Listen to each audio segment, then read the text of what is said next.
Mas hoje eu estou aqui para contribuir com a série Ele Vive. E o meu desejo é que possamos continuar tendo um tempo muito especial e profundo na presença de Deus.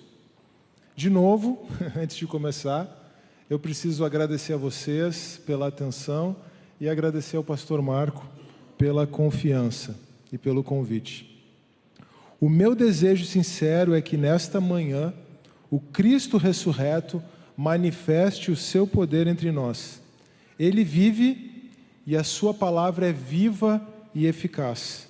E que a nossa meditação sobre a palavra de Deus nessa manhã possa impactar profundamente as nossas vidas. Como uma forma de introduzir o nosso assunto e nos preparar para meditarmos sobre a palavra nessa manhã, eu gostaria que nós pensássemos um pouco sobre promessas não cumpridas. Nós já estamos no mês de abril, 4 meses do ano já se passaram, e talvez alguns de nós já tenham até abandonado algumas das resoluções de ano novo que fizemos. Por que será, irmãos, que todo ano a gente promete para nós mesmos coisas que nós não vamos cumprir? E o que dizer então do Dia Internacional do começo da dieta? Segunda-feira eu começo a dieta, né? Às vezes a gente só diz que vai começar na segunda. Mas pode até ser que nós comecemos e aí dura ali até quarta, quinta-feira, no máximo até o fim de semana, né? E a academia então? Quantos aqui já se matricularam na academia, pagaram um plano anual e de repente foram uma semana, no máximo um mês? Alguns até chegam a pagar o plano anual na academia e não vão na academia. Alguém se identifica aí? Não levante a mão, por favor. A gente ri, mas a gente pode falar um pouquinho mais sério também. Quantos de nós já nos comprometemos, conosco mesmo e com o Senhor, a ler a Bíblia inteira em um ano e não conseguimos? Ou talvez ler um capítulo por dia e nós falhamos. E com a nossa família, então? Muitas vezes nós dizemos para os nossos filhos, quando eu chegar em casa eu vou te dar atenção, eu vou ficar com você. E às vezes nós estamos tão cansados que apagamos no sofá. Tudo bem, nós estamos cansados. Às vezes a criança não tem maturidade para compreender isso, mas não devemos também nos culpar, nos sobrecarregar por isso. Mas em outras vezes, em outras oportunidades, preferimos ficar no celular ou na televisão do que dar aquela atenção prometida para os nossos filhos.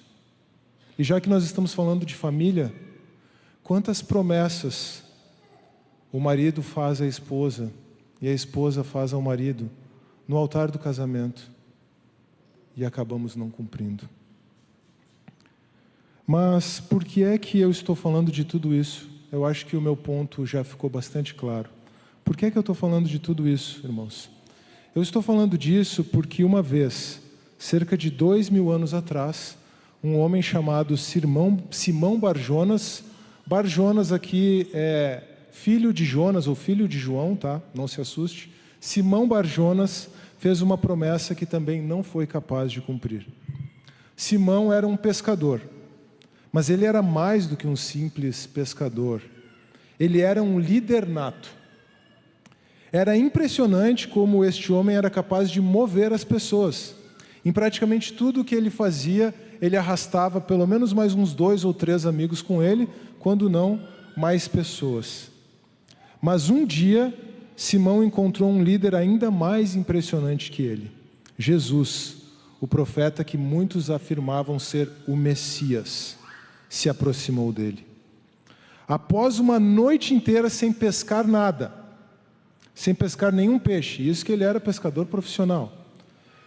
Contrariado por causa de uma ordem de Jesus, Simão lançou as redes no mar da Galileia. O resultado? Uma pesca miraculosa. Grave isso, por favor, a primeira informação que eu gostaria que vocês gravassem. Uma pesca miraculosa. Depois da noite inteira sem pescar nada, Jesus disse, lance a rede. Contrariado, Simão jogou a rede. O resultado? uma pesca miraculosa, mas mais do que isso, convicção de pecado e um chamado incrível. Jesus disse para Simão que a partir de agora ele seria pescador de homens. Não mais pescador de peixes, mas pescador de homens. Isso era algo que combinava com a personalidade forte de Simão, com o caráter de líder nato dele. Simão era um homem tão notável que Jesus chegou a lhe dar um apelido, Pedro, que em grego, assim como em português, é simplesmente o masculino de pedra. Você já tinha parado para pensar nisso? Qual é o masculino de pedra? Pedro. O homem pedra, Simão, rapidamente se destacou como o principal seguidor de Jesus. Se você for olhar os evangelhos, você vai perceber que em todas as listas de discípulos de Jesus, o primeiro nome que aparece é o de Simão Pedro. E ele também fazia parte de um círculo íntimo, os discípulos mais próximos, que estavam com Jesus nos momentos mais significativos, juntamente com os filhos de Zebedeu, Tiago e João. Aliás, se o Joãozinho pensava que era o discípulo a quem Jesus amava, Pedro tinha certeza que ele era o discípulo que amava Jesus. Pedro também fez duas das mais impressionantes afirmações sobre Jesus encontradas no Novo Testamento e certamente nos Evangelhos. Tu és o Cristo, o Filho do Deus vivo. E, Senhor, para quem iremos? Tu tens as palavras de vida eterna. Nós cremos e sabemos que és o Santo de Deus. Que afirmações, irmãos! Se nós fizéssemos essas afirmações hoje, já estaríamos muito bem diante de Deus. Tu és o Cristo, o Filho do Deus vivo.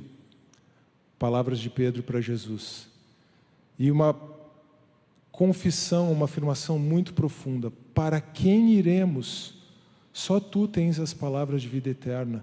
E nós temos crido e conhecido que tu és o Santo de Deus. Mas além dessas, Pedro ainda fez uma outra afirmação muito forte. Só que essa foi uma promessa que ele não foi capaz de cumprir. Na última ceia, Pedro prometeu não somente ser preso, mas morrer por Jesus, se fosse necessário. E possivelmente movidos pela liderança magnética dele, os outros discípulos também prometeram a mesma coisa. Mas Jesus alertou Pedro que, naquela mesma noite, antes que o galo cantasse, Pedro o negaria 3 vezes. Ainda assim, quando Jesus foi preso, Pedro tentou protegê-lo e cortou a orelha do servo do sumo sacerdote com uma espada. Como ele deve ter ficado frustrado quando Jesus, mesmo preso, foi lá e curou milagrosamente a orelha daquele homem. Não conseguindo impedir a prisão de Jesus, Pedro seguiu acompanhando de longe até a casa do sumo sacerdote, onde Jesus foi submetido a um julgamento covarde e secreto na calada da noite. Pedro seguiu acompanhando de longe e não conseguiu entrar, então ele ficou no pátio da casa do sumo sacerdote, se aquecendo perto do fogo.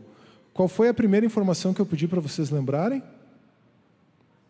Uma pesca milagrosa. Agora lembrem disso, por favor. Uma fogueira. Uma fogueira. E aqui, diante de uma fogueira, se aquecendo junto ao fogo, no pátio do sumo sacerdote, começa a prova da fé de Pedro. Aqui começa a prova da fé de Pedro diante daquela fogueira. Por 3 diferentes vezes, ele foi questionado se era um dos seguidores de Jesus. Um dos? Pedro se achava o principal seguidor de Jesus. Mas foi isso que ele respondeu? Não.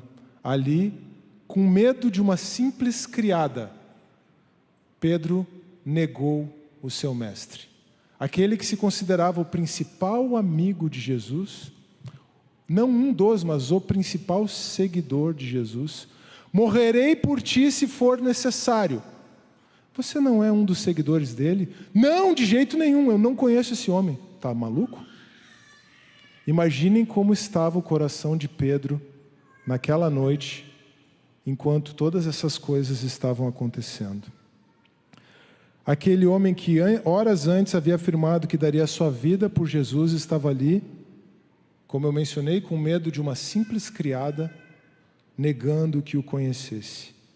A Bíblia ainda registra que ali, diante daquela fogueira, no pátio do sumo sacerdote, Jesus e Pedro trocam olhares. Jesus olha para Pedro, depois que ele o nega 3 vezes.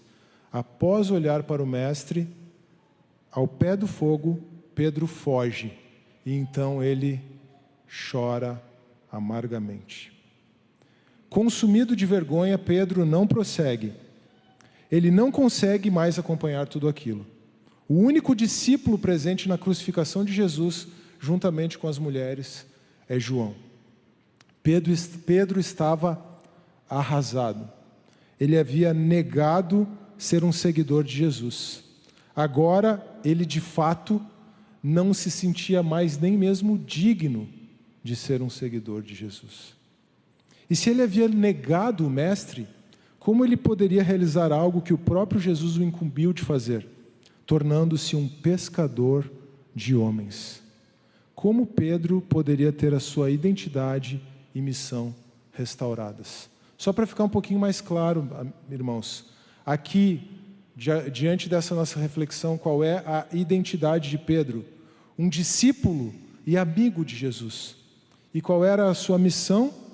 Ser pescador de homens. Então, se a gente quisesse acrescentar isso a essa pergunta, como Pedro poderia ter a sua identidade, amigo e discípulo de Jesus, e a sua missão, pescador de homens, restauradas? Na verdade, Pedro jamais seria capaz de fazer isso por si mesmo. Somente um encontro com o Cristo ressurreto poderia restaurar a identidade e a missão de Pedro. E foi exatamente isso que aconteceu. Irmãos, me desculpem por essa introdução longa, mas isso foi necessário para que nós tivéssemos o pano de fundo do texto que vamos usar para meditar sobre a palavra de Deus nesta manhã. Abram, por favor, comigo as suas Bíblias em João 21, verso 1 até o 19. João 21, 1 a 19.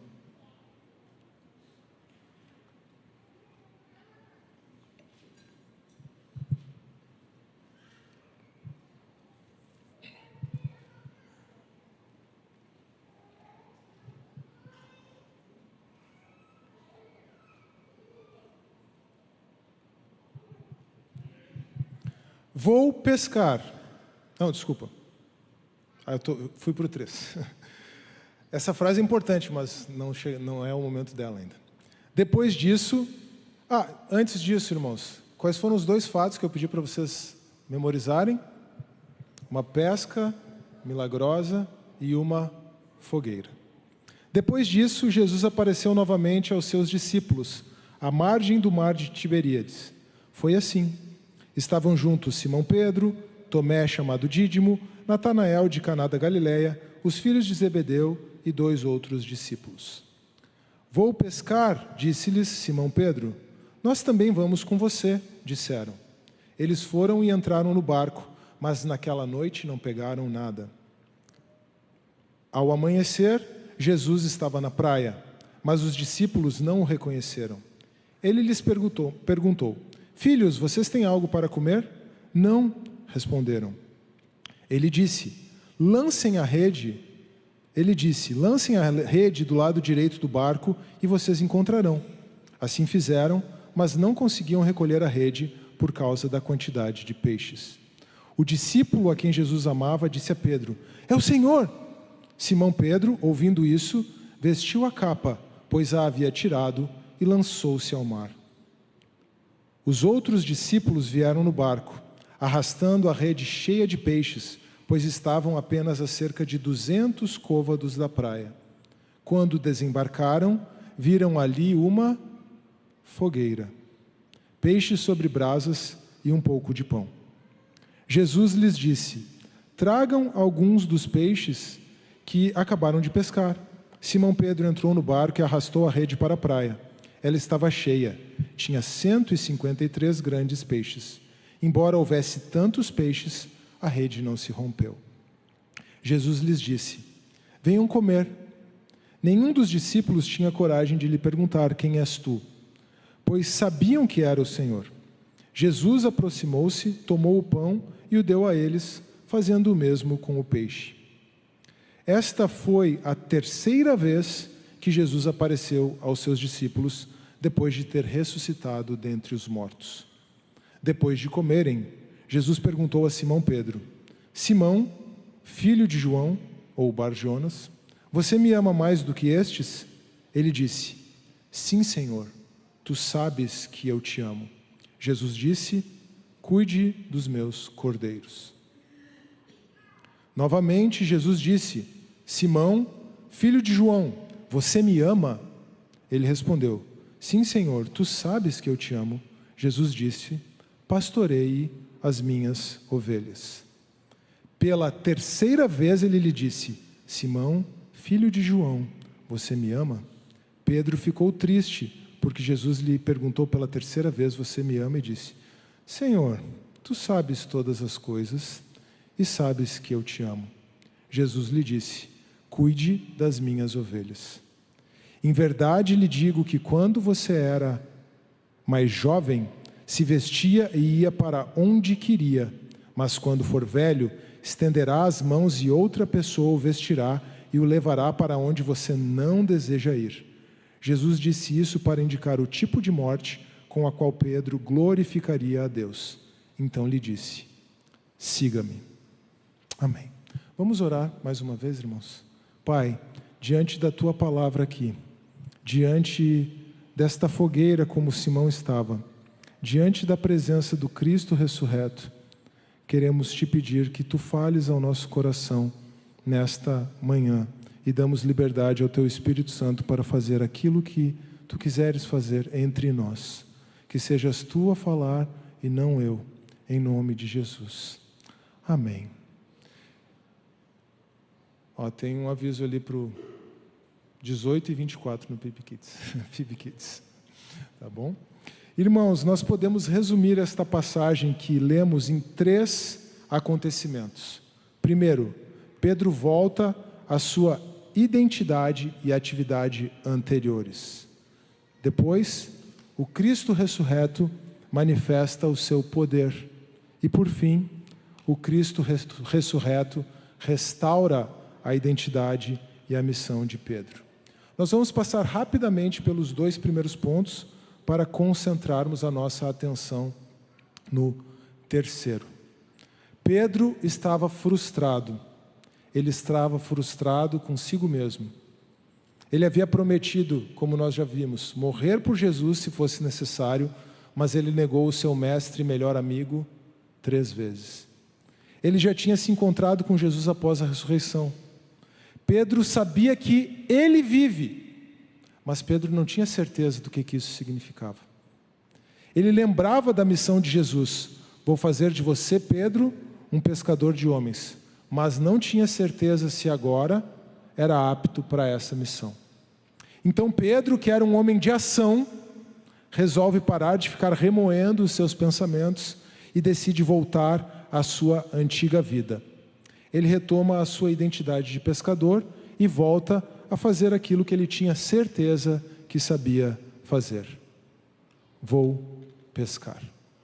E o mais engraçado, o mais irônico disso tudo, é que mesmo voltando à sua condição anterior, Pedro mantém a sua característica de líder. Ele arrasta mais uma meia dúzia junto com ele para pescar. Meus irmãos, muitas vezes nós somos como Pedro. Quantos de nós estão em dúvida? Quantos de nós estão aflitos, estão angustiados e estão pensando em voltar à sua velha vida, a vida que tinham antes de conhecer Jesus? Talvez por causa de um pecado, talvez porque estejamos lidando com um pecado que não conseguimos vencer e estamos a ponto de desistir de tudo e retornar para a velha vida, retornar para o mundo.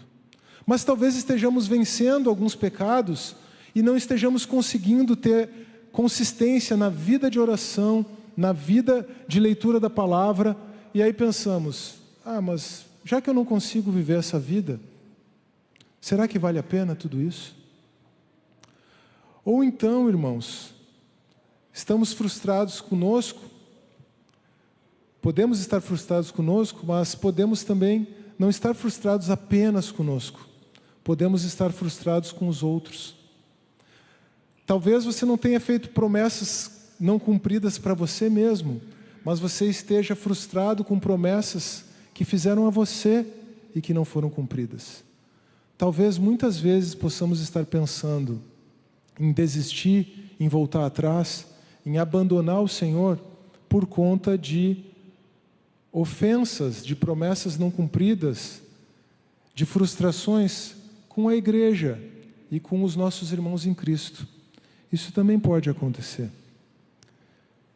Mas o que nós precisamos perceber é que não adianta nós voltarmos atrás. O que foi que aconteceu com Pedro, irmãos?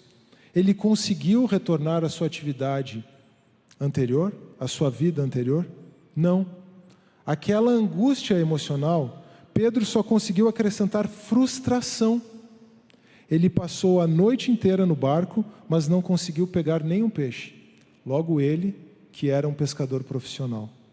Quando nós não estamos vivendo de acordo com a nossa identidade espiritual e não estamos cumprindo com a missão que Deus tem para nós, o resultado será sempre frustração.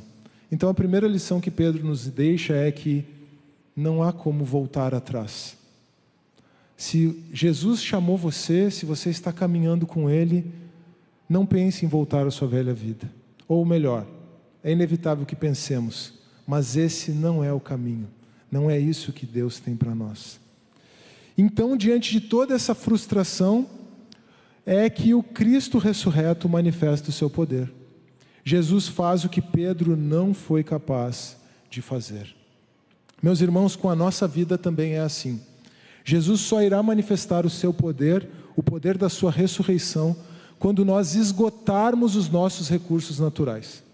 Somente quando estivermos totalmente frustrados conosco e com a nossa velha vida, é que poderemos experimentar o poder da ressurreição de Jesus. E Jesus não manifesta o seu poder de qualquer forma.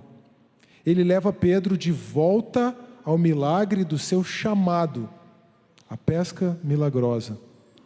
Quando Jesus chamou Pedro para se tornar um discípulo, ele fez uma pesca milagrosa. E agora que Pedro estava com dúvidas, que Pedro estava retornando à sua identidade anterior, Pedro o leva de volta para o mesmo lugar. Jesus, o leva de volta para o mesmo lugar e faz uma pesca milagrosa. Jesus faz com que Pedro realize uma segunda pesca miraculosa. Imagine tudo o que estava passando pela mente e pelo coração de Pedro neste momento. Pedro ficou tão desnorteado que ele mesmo não foi capaz de se dar conta de que era Jesus que estava na praia falando com ele. Foi João que teve que dizer a Pedro que Jesus estava ali. Mas quando Pedro se deu conta de que era Jesus, ele não teve dúvidas. Ele se lançou ao mar e foi correndo, ou melhor, foi nadando, para se encontrar com o Mestre. Meus irmãos, assim também deve ser na nossa vida. Pode ser que as coisas estejam nebulosas, pode ser que estejamos angustiados, cheios de dúvidas, frustrados conosco mesmo, ou até mesmo com outras pessoas. Mas quando tivermos um encontro com Cristo, não podemos hesitar. Precisamos fazer como Pedro e nos lançar prontamente aos pés do Senhor. E agora, quando Pedro chega à praia, depois de um café da manhã especial, preparado pelo próprio Jesus, o Cristo ressurreto restaura a identidade e a missão de Pedro. Agora vejam que profundo, meus irmãos. Segundo a narrativa do Evangelho de João, esta foi a terceira vez que Jesus apareceu aos seus discípulos após a ressurreição. A terceira vez que Jesus apareceu aos seus discípulos depois da ressurreição. Que lição nós podemos extrair disso? Pedro já sabia que Jesus tinha ressuscitado. Pedro já sabia que ele vive. Pedro foi um dos primeiros no túmulo de Jesus. Ele viu que o corpo não estava lá. Jesus já tinha aparecido, de acordo com a narrativa de João, 2 vezes. Então Pedro já sabia. Acontece que apenas saber que Jesus ressuscitou não faz diferença nenhuma. Meus irmãos, eu poderia falar aqui por tanto tempo quanto eu já falei, ou talvez até mais, sobre a historicidade da ressurreição de Jesus. Sobre como, se nós usarmos o método histórico e considerarmos os fatos a que temos acesso pela história, a explicação de que Jesus ressuscitou é a explicação mais adequada, é a inferência à melhor explicação para os dados históricos que nós temos. Mas de que isso adiantaria? Ninguém aqui precisa de uma aula de história nesta manhã. O que nós precisamos é de um encontro com o Cristo ressurreto, assim como Pedro. Porque ele vive, Pedro, ao se encontrar com ele, ao se lançar aos seus pés diante daquela fogueira, pôde ter a sua identidade e a sua missão restauradas. E somente porque ele vive, podemos saber quem nós somos em Cristo e o que Deus espera que nós façamos. Mas veja bem a ordem: o ser vem antes do fazer. Quem você é em Cristo e o que Deus espera que você faça. Eu tenho muita tranquilidade para falar com essa igreja sobre a nossa identidade em Cristo, porque o pastor de vocês, eu sei disso, eu conheço ele bem, eu já ouvi ele fazendo isso muitas vezes. O pastor de vocês sempre está aqui em cima desse púlpito, relembrando de vocês qual é a autoridade de vocês. Você é um filho amado de Deus, você é templo do Espírito Santo, você é herdeiro de Deus e co-herdeiro de Cristo, você é um cidadão dos céus, o seu corpo é um templo do Espírito Santo, o seu corpo é instrumento de justiça, e assim por diante. Esqueci alguma coisa importante, pastor? Mas vocês ouvem isso, irmãos. Agora, vocês percebem, não adianta você saber isso. Não adianta eu ficar aqui repetindo essas coisas. Não adianta nem o pastor Marco ficar aqui, domingo após domingo, nesse púlpito, repetindo essas coisas, e ainda que ele faz isso com muito mais autoridade, muito melhor do que eu. É importante, claro, que nós como igreja sejamos lembrados disso. É claro que é importante, é por isso que o pastor Marco enfatiza isso tanto, com razão, mas não adianta nós sabermos essas informações. É necessário um encontro com o Cristo ressurreto, para que a nossa identidade seja transformada, para que tudo isso se torne realidade nas nossas vidas. O que eu estou querendo dizer é que, assim como não basta você saber que Jesus ressuscitou, não basta também você saber qual é a sua identidade em Cristo. Você precisa de um encontro com Jesus para ter a sua identidade espiritual restaurada. Vejam o que Jesus fez com Pedro. Toda a conversa profunda que se segue, na qual Jesus restaurou a identidade e a missão de Pedro, aconteceu diante de uma fogueira. Diante de uma fogueira, assim como foi quando Pedro negou Jesus. Assim também, meus irmãos, o Senhor precisa nos levar de volta às situações do passado, para que elas sejam ressignificadas. Mas o nosso passado somente pode ser ressignificado pelo Cristo ressurreto. Porque Ele vive, o nosso passado pode ser ressignificado. Em outras palavras, meus irmãos, a nossa identidade somente é restaurada se nós experimentarmos juntamente com Jesus a cruz, a morte, a sepultura, o abandono de nós mesmos e a ressurreição, recebendo a novidade de vida que Deus tem para nós no Espírito. Agora, vejam o que Jesus faz. Além de levar Pedro para diante de uma fogueira, ele também faz 3 perguntas. Assim como Pedro negou Jesus 3 vezes, Jesus faz 3 perguntas para Pedro. Essas 3 perguntas têm a ver com a identidade de Pedro. E o objetivo delas foi exatamente reverter a negação, restaurando a identidade dele. A ordem que Jesus dá após as respostas de Pedro, também por 3 vezes, tem a ver com a missão. Jesus dá a mesma ordem 3 vezes a Pedro, com o objetivo de restaurar a sua missão. Identidade e missão restauradas pelo Cristo vivo diante de uma fogueira. Se a primeira fogueira foi a fogueira da negação, esta segunda fogueira é a fogueira da restauração. E esse é o título da nossa mensagem de hoje. Meus irmãos, isso é o que verdadeiramente importa. Existe uma questão que envolve os verbos gregos. Jesus pergunta usando um verbo, Pedro responde usando outro verbo, aí na terceira pergunta, Jesus usa o mesmo verbo que Pedro estava usando e fica tudo bem. Alguns pregadores gostam de enfatizar essa questão que envolve os verbos gregos, mas eu não vou fazer isso, por 2 motivos. O primeiro é por causa do tempo mesmo, tá?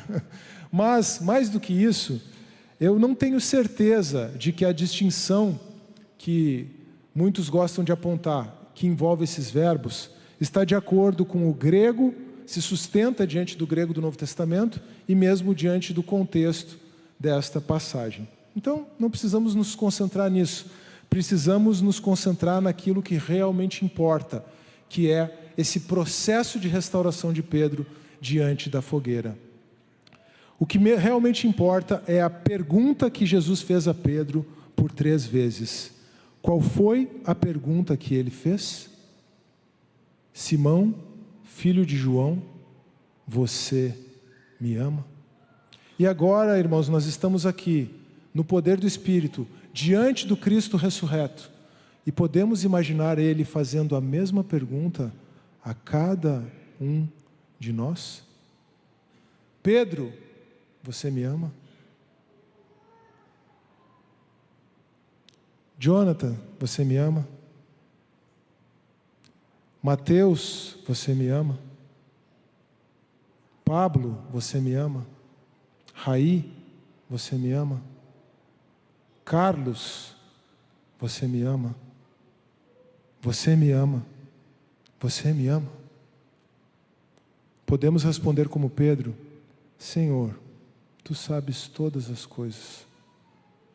Tu sabes as dúvidas, Tu sabes a angústia, Tu sabes as incertezas do meu coração. Mas Tu sabes que eu te amo. Senhor, Tu sabes todas as coisas. Tu sabes que eu te amo. Mas nós ainda precisamos considerar a ordem de Jesus. Como eu mencionei, se a pergunta de Jesus sobre o amor restaura a identidade de Pedro, a ordem de Jesus, dada por 3 vezes, restaura a missão de Pedro. Pedro foi chamado para ser um pescador de homens. Ele já não serve mais para pescar peixes. Agora Jesus agrega essa missão de pescar homens a de pastorear o rebanho de Deus. Você me ama? Cuide dos meus cordeiros, pastoreie as minhas ovelhas, pastoreie os meus cordeiros. Ele foi chamado para ser um pescador de homens, mas agora Jesus não apenas restaura a identidade dele, mas acrescenta: não basta, Pedro, que você pesque, não basta que você chame, é preciso também que você cuide. Não basta pregar o Evangelho, é preciso discipular, é preciso instruir, é preciso cuidar e amar. É isso que Pedro é. Em Cristo, um filho amado, um amigo de Deus, um pescador de homens, um pastor do rebanho de Jesus. Qual é a sua missão, meu irmão? Qual é a sua missão, minha irmã? É claro que o Senhor entrega coisas específicas para cada um de nós fazermos. Eu tive o privilégio, mais cedo, de estar ali na classe do voluntariado. Pessoas que estão sentindo um chamado para servir na igreja em alguma área específica. É claro que Deus tem uma missão específica para nós, coisas específicas que nós vamos fazer de acordo com os nossos dons, e isso é algo muito profundo e muito belo.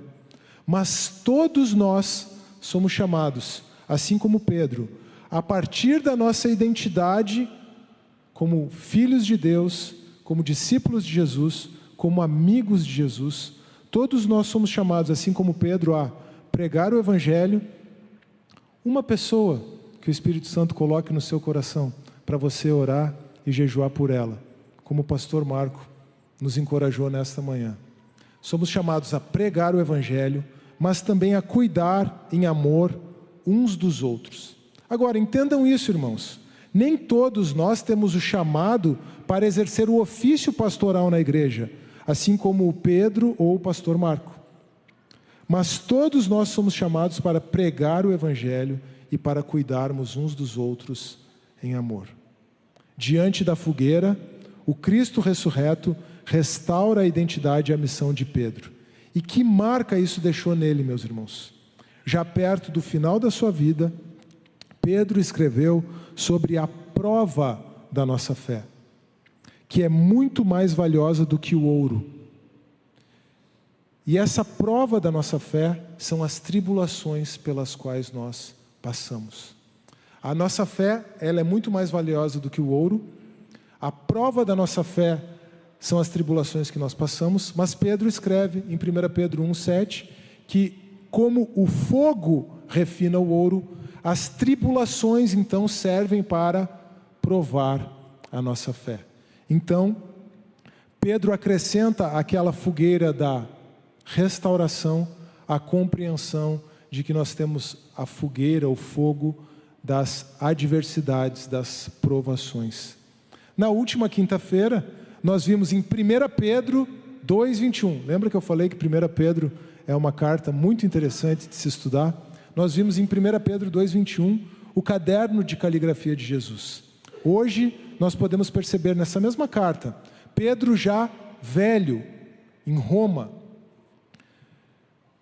olhando para a sua vida, olhando para o seu ministério, amando a igreja e orientando a igreja, nós podemos ver agora Pedro falando sobre o fogo da provação e da restauração. Nós podemos ler sobre a fogueira das provações e da restauração em 1 Pedro 1,7. Ah, meus irmãos, eu não sei por que tipo de provações vocês estão passando. O Senhor sabe, eu não sei, mas uma coisa eu sei.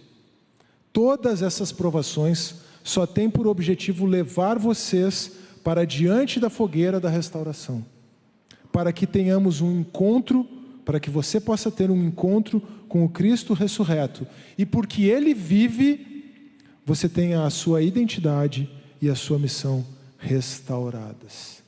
Mas ainda tem um último detalhe nessa passagem para nós encerrarmos, a verdadeira cereja do bolo.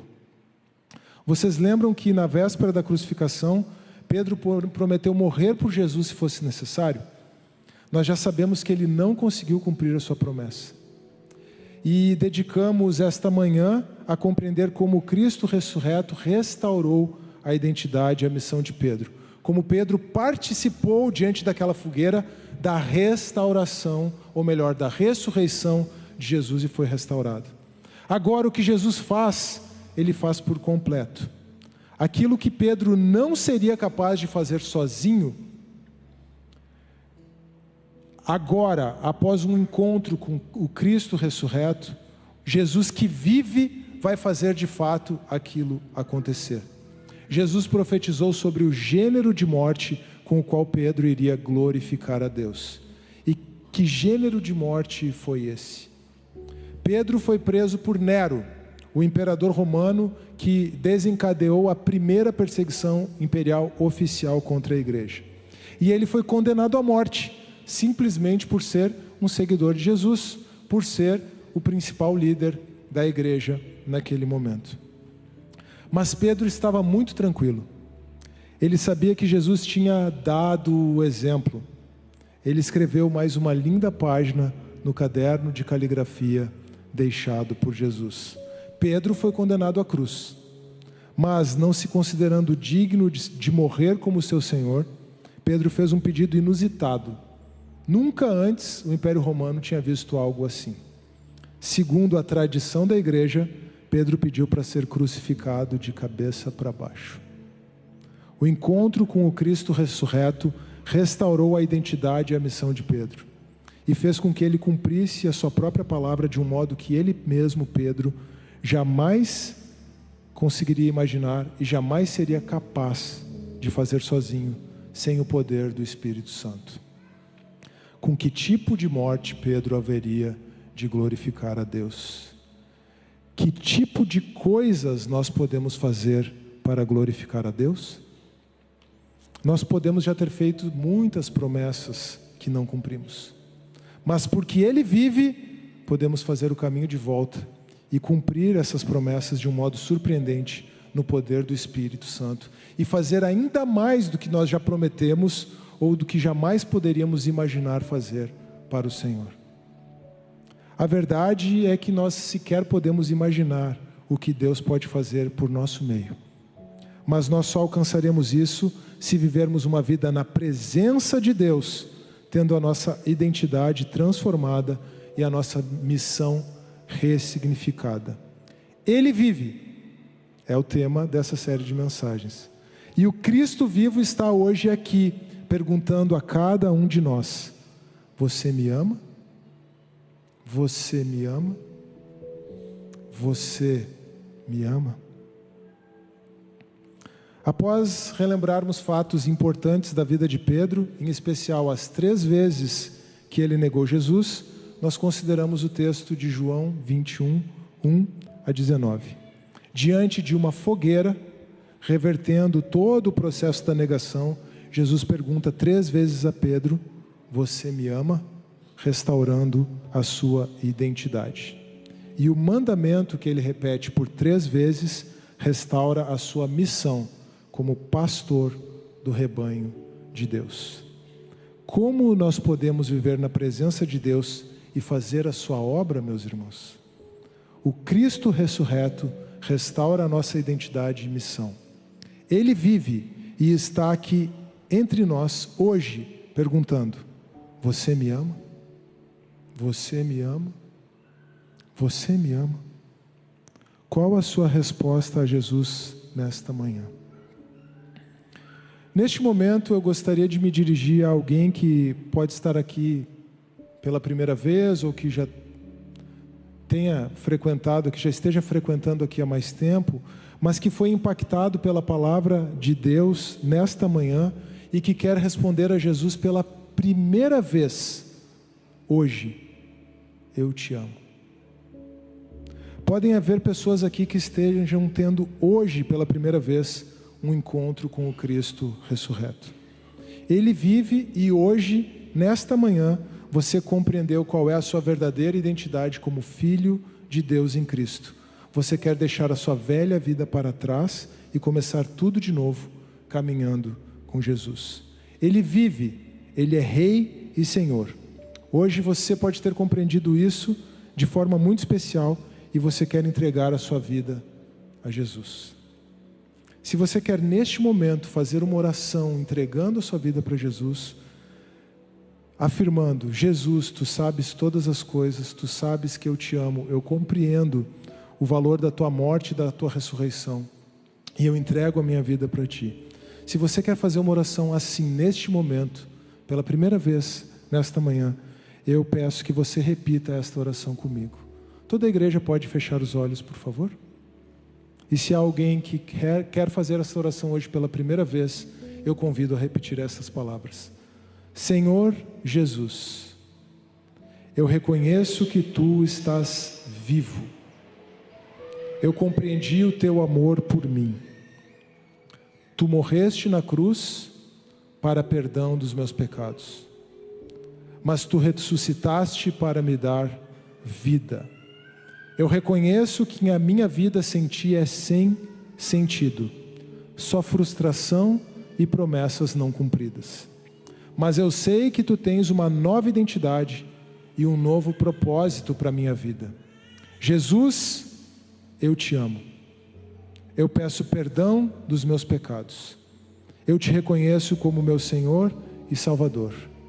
Eu entrego a minha vida a ti. Amém. Permaneçam com os olhos fechados, por favor. Alguém fez esta oração esta manhã pela primeira vez? Pode levantar a sua mão, por favor? Algo entre você e Jesus apenas. Ele vive e Ele está vendo e olhando para você. Levante a sua mão para expressar essa sua decisão para Jesus. Muito obrigado. Podem abaixar suas mãos. Podem abrir os olhos. Eu ainda quero me dirigir a todos aqui nessa manhã. Eu gostaria de orar por mais pessoas ainda aqui. Eu gostaria de orar por aqueles que estão pensando em desistir. Eu gostaria de orar por você também, que reconhece que não tem forças em você mesmo para cumprir as promessas que fez para Deus e para outras pessoas, para sua esposa, para o seu marido, para sua família, para os seus filhos, para os seus amigos, para os seus irmãos em Cristo. Você não pode cumprir, mas no poder do Espírito Santo, você pode, e ainda promessas mais grandiosas do que as que você já fez. E eu quero orar por todos aqueles que se sentiram impactados nesta manhã e que sentiram a presença de Jesus que está vivo e está entre nós e que querem dizer a Ele: Jesus, eu te amo, tu sabes todas as coisas, tu sabes que eu te amo. Quem quiser dizer essas coisas a Jesus: eu estava pensando em desistir, mas eu não vou mais porque eu tive um encontro com Cristo ressurreto. Eu estou cansado das promessas que eu não cumpri, mas no poder do Espírito Santo eu posso cumpri-las e cumprir promessas ainda maiores. Quem quiser dizer a Jesus: tu sabes todas as coisas, tu sabes que eu te amo, eu gostaria de pedir que ficasse em pé nesta manhã. E aquelas pessoas que fizeram uma oração entregando suas vidas a Jesus, por favor, fiquem em pé também. E se você quiser vir aqui até a frente para que eu possa orar por você,